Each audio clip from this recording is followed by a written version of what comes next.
How to connect Google reviews to Wix website. So hello guys and welcome back to today's video. In today's video, let's show you how you will be able to connect your Google reviews. So first things first, look over here on the left side.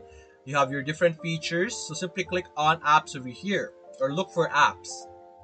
Click on app market. And in the app market, this is where you will be able to find all kinds of apps that you could install and integrate with your Wix website. So over here, simply search for Google reviews and you will be able to see all apps that could allow us to do that.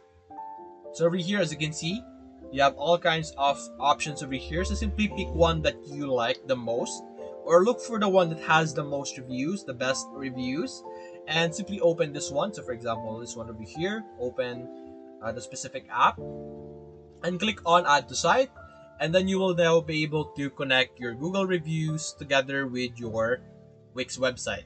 So that's basically it guys. If you enjoyed this video, leave a like and subscribe. Thanks for watching.